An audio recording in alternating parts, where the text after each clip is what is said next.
we're just getting ready to head out to do some mummy and daughter working time. We're still on school holidays, and I thought I'd share how I actually manage school holidays, because a lot of people wonder, I wonder, how you are meant to have a certain amount of leave, like annual leave from work, and then have so many school holidays. The end of year holidays in Australia is about 6 weeks long, plus you have 3 lots of 2-week holidays throughout the year. That's a lot of weeks of holidays when most people in Australia get an average of 4 weeks annual leave.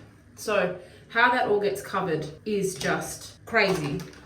In my case, I have, when I was working, so let me just talk about when I was working first, because right now I'm not working for anyone else, I'm working for myself. I'm working on my podcast and my YouTube channel. When I was at work, we would do a combination over the school holidays of a little bit of vacation care. My parents would help me out. There were days where my son would be at childcare, but my daughter and I have, on every school holiday so far, we have had a mummy and daughter working day, at least one. We both grab things that we want to be working on. So she's got some activity books. She has a little fashion design book, which is really, really cute. She has a little arcade game she can play. She gets to use my iPad, which never ever happens other than on these particular days. We basically go somewhere, either a cafe or a library, and we both work. So I do the work that I need to do and she does the work that she does. We mix it up, we take breaks, we buy a treat, we have coffees, we have hot chocolates, whatever we do, and we spend a good time in one place, then we'll move to somewhere else. So we change it up.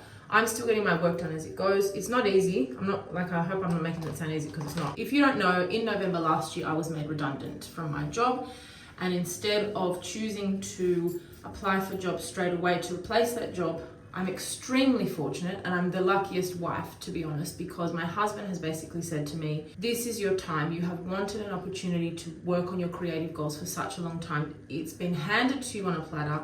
Please take it for as long as we can survive. If I don't take this opportunity, then there might not be another chance for me to do it. So basically, I've been really lucky that my husband has said, go ahead, use this time for yourself, work on your podcast, which has been my biggest goal, but I've never really been able to allocate the time to it. Since November, it's basically been a few weeks of school left, then school holidays since then. So my son has continued to do 2 days of daycare during that time. My daughter has not done any vacation care over the school holidays. She's been with me or my parents the whole time. And days like today, what we do is the same. So we'll get our stuff together. We're actually going to go and meet my mum and my sister in a different library. We change the scenery, we change the location. She's got a backpack full of activities. I can get some work done. I'm planning to record an episode tomorrow morning. My husband's going to take the kids out early for about an hour, so I can do that, which is great. We're really finding our groove now, which is nice, because for a very long time I felt like I couldn't work on anything, and obviously now I don't have a job. I've obviously got the time to, but I am here with 2 kids. This will be the first time I ever, as a stay-at-home mum, have any time at home alone. That's unheard of for me. So all throughout my parental leave, I had obviously babies with me. That's a given. It's parental leave. But this is going to be the first opportunity. When my daughter goes back to school, it'll be the first opportunity for me to work on stuff without doing it between other things. Like, I can actually dedicate myself to my goals. And I can't tell you how firstly lucky I feel. I have to acknowledge it. I know I'm not silly. I know not everyone can do this. This is not a long-winded opportunity that I have. I either do it until I can make it work and then continue, or I do it until we can't handle it anymore and then I go and find a job. So that's the reality. I know that I'm extremely fortunate to have a husband that I do, who basically says, he's not saying to me, well, what do you bring to the table? What do you think? He knows what I bring to the table.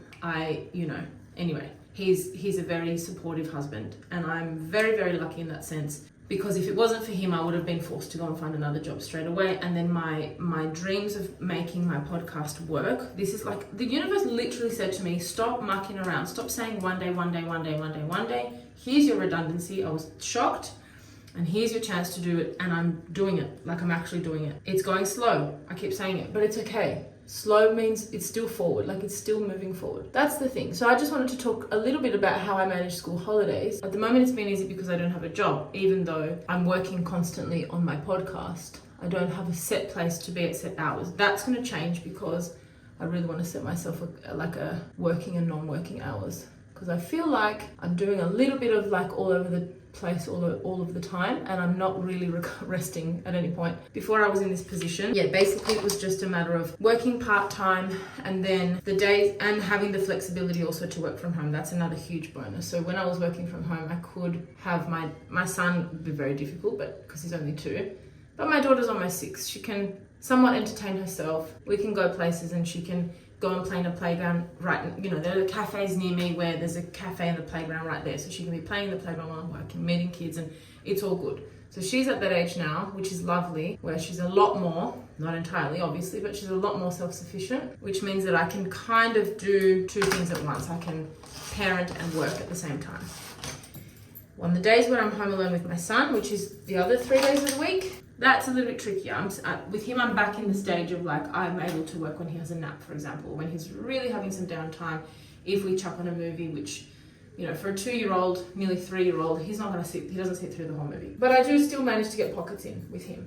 It's really, really tricky. I always wondered before having kids, how do people manage school holidays? And to be honest with you, if I worked full time and I was in a place that was not flexible with working hours, I still have no idea how that's done. Because vacation care is not even open the entire, like the 6-week holidays, vacation care is not open the entire 6-week holidays. I think it opened for about 4 of those weeks.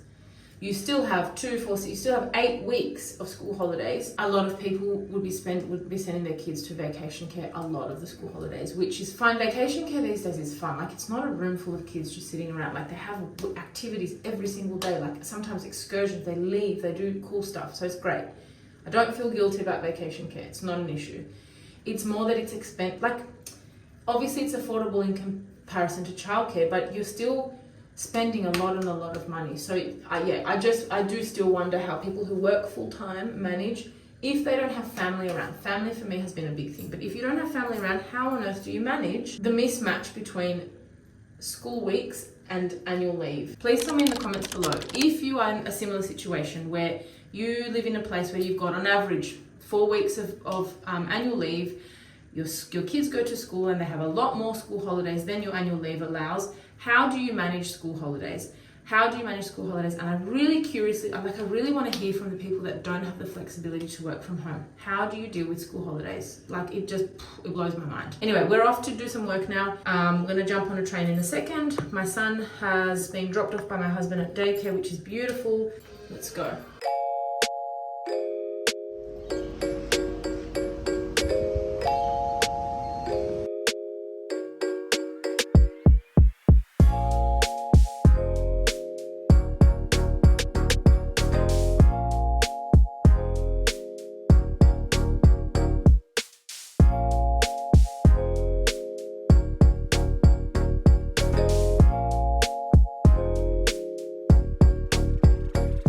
So it is the 20, I don't know what, of January. I have still not done a thing for my kids' party, which is next week, Sunday. So we have a week and a bit, so that's okay. I need to do work. I've got so much that I have recorded and not edited, and I need to be producing more and more and more. So we're gonna change up I've got both my kids here with me today. We're going to a nearby McDonald, which has a huge playground and cafe. I'm gonna grab a coffee. The kids are gonna play in the playground. I'm a paying customer, right? And they've just had lunch. So we're just gonna go and do that. For as long as I possibly can, I'll have my laptop with me and I'll be right there with them, but they will be having fun instead of, this is the problem. I think I've said somewhere recently that I don't love being at home, and it sounds like a really sad thing, but my reasoning is that home to me equals work. My house is always a mess and I'm always talking about it, and you'd think, well, just fucking get onto it. But I'm not here by myself. If I was here by myself most of the time, of course I'd be able to get onto it. The issue is when you're not here by yourself and you're actually pushing up a hill and tidying up one part of your house while the other part's being destroyed, to then go and tidy what's been destroyed so that the first bit that you tidied up can be destroyed. It's just like, it's a constant, and it gets to me so much, I can't explain it to you. So being at home, when I'm not at home alone, just means this constant cycle of work. I haven't cracked the code. Like, I don't know how to be here and not have the house end up in a chaotic mess. I don't like going to bed with stuff everywhere. My laundry at the moment is overflowing because I've just tried to do a bit of work, and hang on a second. I have just had a mild heart attack. I have a gate between our living area and our front door, and I think my son has worked out, my youngest has worked out how to open it. I heard a door close, I thought it was the front door. It wasn't, it was their bedroom door. And I've told them they can't shut their door, just because they play with doors all day long. Someone's going to get their finger stuck. But anyway, oh my God, I need a minute. That was freaking scary. Are you alright? Anyway, long story short, we're going to McDonald's. I'm going to work. I'm going to bring my laptop. They're going to have a play. I need a coffee. Big time. And then, what are we doing this? We've got jiu-jitsu this afternoon. I have to plan. I think what I'm going to do is tomorrow is, so today's Friday. It's just too much. Tomorrow is Saturday. We don't have a single plan for tomorrow. So I think the entire day is going to be... Who's sneaking up? Can I watch TV, please? I'm going to show them your note. Can I watch TV, please? You gave me a box to tick, but no pen. Oh, sorry. I have to reply in the box. Hang on. 1 min, because we're leaving. There you go. There you go, cheeky girl. Anyway, so we've got our laundry full of stuff that needs to get sorted. What was I saying? Tomorrow is going to be a party planning day. I'm going to spend the time with my kids. We're going to talk about what we want to do. Probably go out and look at some decorations. I don't want to go too crazy. I've hired a hall. I'm covered in hair because I just washed my hair. So annoying. I've hired a hall. I'm doing a scavenger hunt. I am serving fruit, crackers, snacks. You know what? I'm not busting for school holidays to be over because I love having my kids here. Well, my daughter's the only one in school. What I'm busting for is routine. And it's so easy to be like, just make a routine. But I can't. I need somewhere to be, a place to be at a certain time. I don't know. Maybe it's something I need to learn to do. I'm busting for a routine. And I'm busting for solid chunks of more than 10 minutes at a time to work on what I want to work on, because it's just doing my head in. Only because I don't want to feel like rubbish, and I do feel like rubbish right now. I'm going to do like the quickest face you've ever seen, just to hide those bits. Aside from all the jobs I need to do in my house, I need to have like a maintenance moment, because I need to do my brows. I feel so much better when they're done, and it doesn't take long. I just dye them and then kind of shape them. But when I've done that, there's a good week or so where I'm like, well, I can just put a brow gel and walk out the door and I feel good. And you can cover these, on my face anyway, you can cover these as much as you want to, but when I've got like manky brows, it doesn't really matter. I'd rather have a good brow. Like a good brow for me, you know how some people like, if I've got my lashes done, I can walk out the door feeling like I'm not, don't worry about my lashes. Like a good brow for me means that I can walk out the door looking tidy. I mentioned it in a podcast recently. I don't know where I'm mentioning things, so I'll just bring you all up to date. I have recently been discovered to have adenomyosis, which is a fun little thing that my uterus has decided to do. So the tissue grows outside of the uterus, but instead of seeping completely outside of the uterus like endometriosis, with adenomyosis, the tissue grows into the muscle layer of the uterus, which means there's nothing you can do about it. You can't clean it out, you can't get rid of it. It's progressive, so it doesn't go away. Once, with every period, it develops and develops and develops. And the extreme end of adenomyosis is basically a hardened, bigger uterus, which is, the muscle's really tough. It would be very difficult to conceive if you were trying to conceive with a uterus like that. And ultimately, the ultimate cure is a hysterectomy. I'm nowhere near that stage, which is good. I have a suspicion, and this is my theory. This is not being confirmed, and I guess no one can confirm it, but my suspicion is 2 emergency cesareans, the actual, they've cut through the uterus, right? It's left space for things to seep out. Anyway, that's my theory. Plus with my second, there was the beginnings of rupturing of the uterus. So he was just a humongous baby who tried to follow his sister out the sunroof and well, eventually was successful because they had to get him out that way anyway. So long story short, what that means is that my periods are insanely heavy. My pain is a lot. Like I have very, very, indescribable. I can't. It varies. Some period, like my last period was okay. There have been some where I'll be talking and like I just can't. It stops me. It's so incredibly painful. Anyway, took a while for them to pick it up because I have been for a few ultrasounds and I've been told there's nothing there. That also causes significant iron issues, which I already have low iron. I'm not anemic, I don't know. Anemia is like below a certain point. I think I'm just above that. I had an iron infusion last year at some point, early last year, and the effects of the iron infusion were very brief, like very short-lived. Had a blood test not long after that, my iron was low again. And now I know why, because I'm not retaining iron. So, reminds me I have to have my iron tablets, which I never remember to do. I should be eating more meat.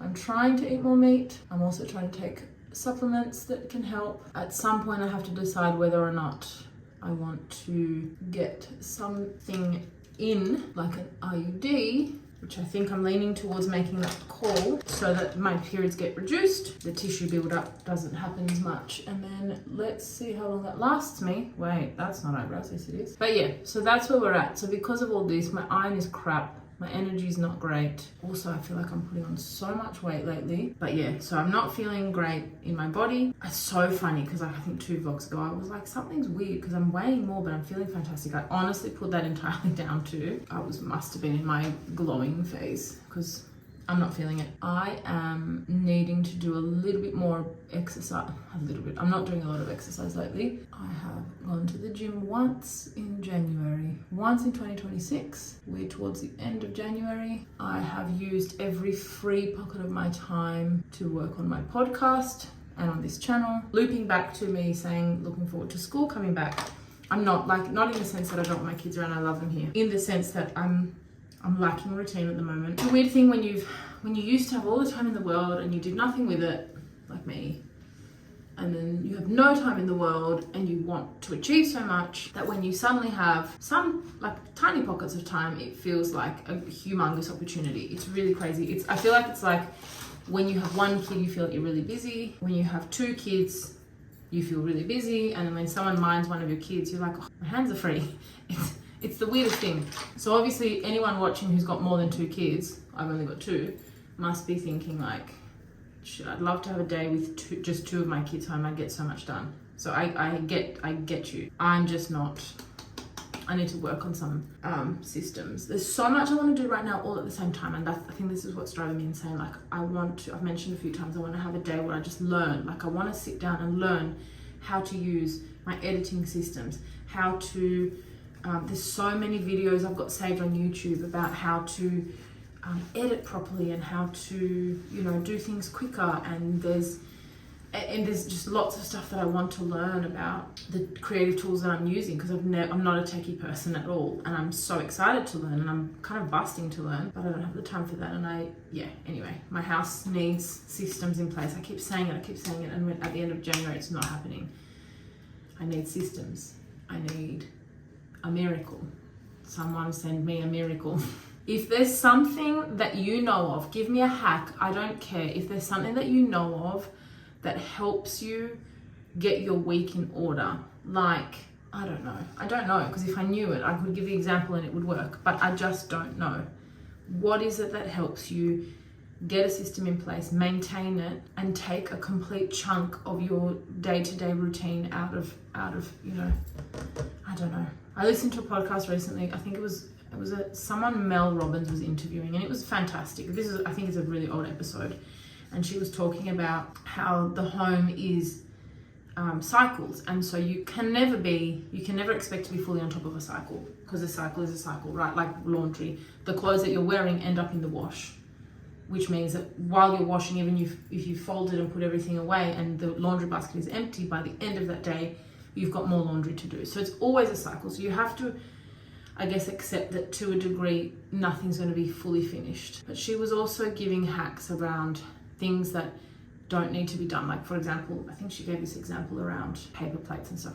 I couldn't do the paper plates thing. I don't think I'm not too keen on buying a lot of disposable stuff. I feel guilty enough by the nappies and the wipes that I've used. I think I'm good there. Not judging. If that's what works for you, it's fine. I also, you know, I do other things, but I'm just saying for me that doesn't really work. But something that she mentioned, which I've questioned, but then I'm like, that feels so messy, is she won't fold clothes to put them away. They go straight from the laundry into like a designated spot. Don't think I can do, because everything will be crushed and messy. So I don't know how that works. Have you tried it? Let me know. Other thing that I love the idea of, but I do not have a house that permits for it, is that, I don't know if it was her, but somebody mentioned this idea of having a laundry or like a clothing room, like the entire family, instead of everyone having their laundry and their clothes in their own wardrobe, and then, you know, having to fold things and put them away in all separate places of the house, just having one room